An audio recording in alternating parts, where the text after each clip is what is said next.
How the weeping willow came to be.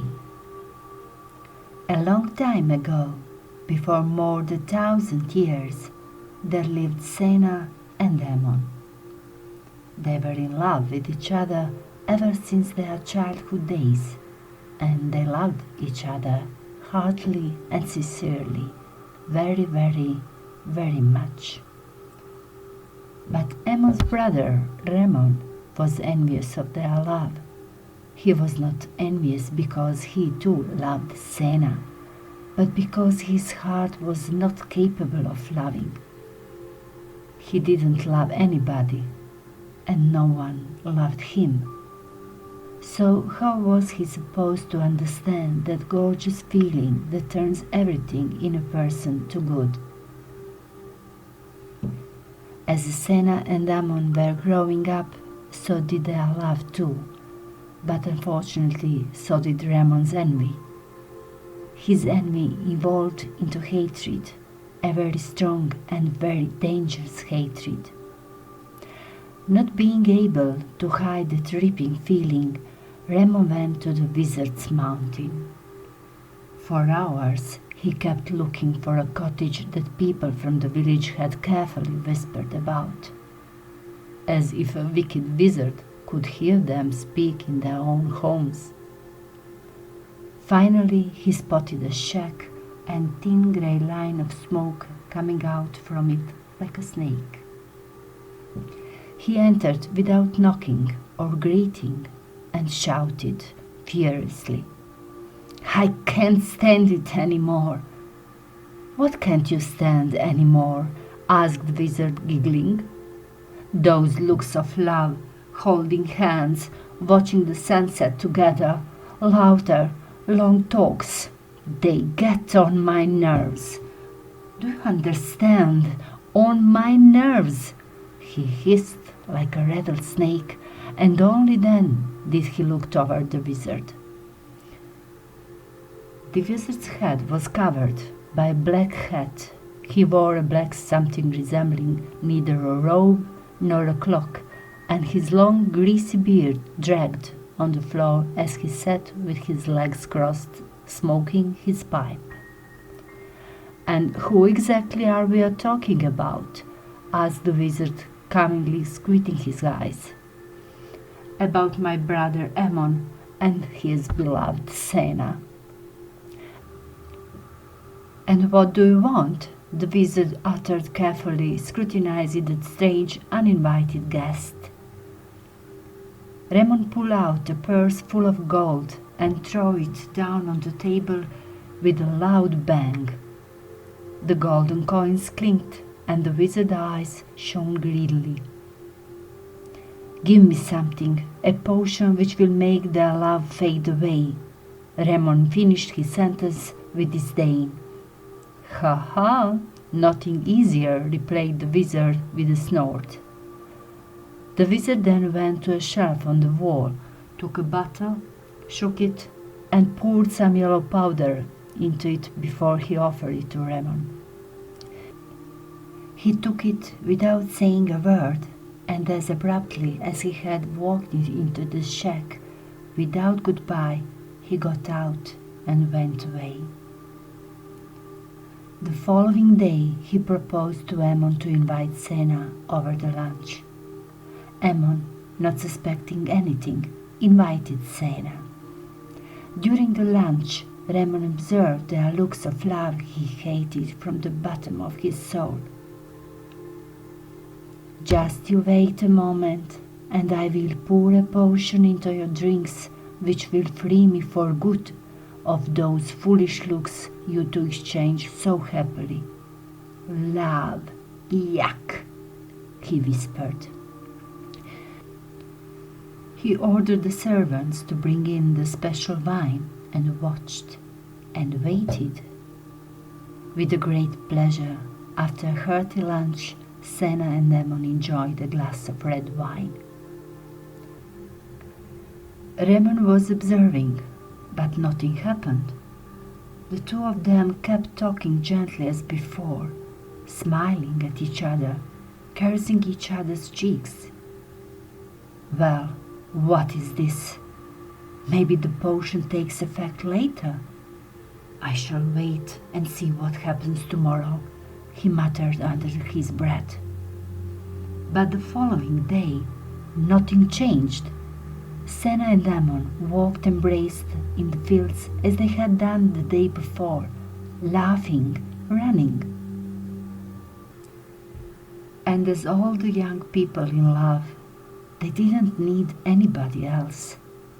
They sat under their favorite huge tree with the strong and thick branches and talked gently for hours. Furious, angry, and bitter, Ramon headed towards the wicked wizard. He flew into his shack like a wind. "You thief!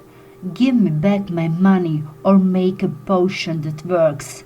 he yelled, standing with his legs spread, ready to attack. "What happened? Why are you yelling?" Softly, yet in a threateningly firm voice, the old wizard replied. "Why hasn't your potion worked?" "It hasn't worked!" "You heard me, it hasn't worked!" The wizard sat down by the fire, pensive. "Well, that means that the love is real," he uttered silently, not raising his look from the fire. "Oh, stop it! Don't tell me you believe all that nonsense." "Well, you know, I hate love and goodness as much as you do, but I have heard about the case when even the strongest of potion couldn't help." "Nonsense! Double the dose!" The wizard did what Ramos asked him to do, and then he stormed out. The following morning, just when Senna and Damon were coming back from their walk, he offered them some blueberry juice. Again, nothing happened, except he noticed that both of them became somewhat paler with the dark circles around their eyes, as if they were sick. But their love didn't fade away. They still exchanged the same looks. Again he went to see the wizard. "Same thing this time, too. Nothing," he shouted from the doorstep. The wizard stood, silent, watching him. "Do you hear me? Nothing. Make it a triple dose," he roared. "Strange, and I have given you the strongest dosage possible," said the wizard, more like talking to himself, not to Ramon. "Make it stronger," he asked without hesitation. The wizard stood silent and then waved his hand, inviting Ramon to come nearer. He held in his hand a tiny bottle, smaller than any of those he had given him before. "There is nothing in the world stronger than this, but I must warn you." Ramon didn't wait for the wizard to finish his sentence. He flew away like a bullet, to get home just in time to pour the potion into his brother and Senna glasses that very same evening. For that evening he was having a birthday party. Sitting at the table, toasting all the guests, and while Senna and Emma were dancing, he poured the potion into their glasses. The two of them managed to infect all the people present with their love. A feeling of joy and peace surrounded them and spread around all who came near them, except on Ramon. He was born with a heart as cold as ice, and nothing could melt it. Thirsty after the dance, Senna and Damon emptied their glasses. Ramon's eyes shone maliciously. "My sweet little turtle doves, you have just drunk the strongest anti-love potion ever made," Tomorrow your love will die, and I finally won't have to watch you to exchange your looks of love. But the following day, love didn't die. Only Senna and Ammon died. They were found embraced under the same huge tree where they had used to rest after their long walks. Ramon became mute that morning, and by the end of his day he would never speak a word again. The wizard's shack burned down, and the wizard was never seen or heard of again. From that day on, the tree changed its form. Its strong branches became thinner and longer, and instead of growing towards the sky, they went creeping towards the ground, hanging like a loose, dry, and sad hair. Some say that is how the weeping willow came to be.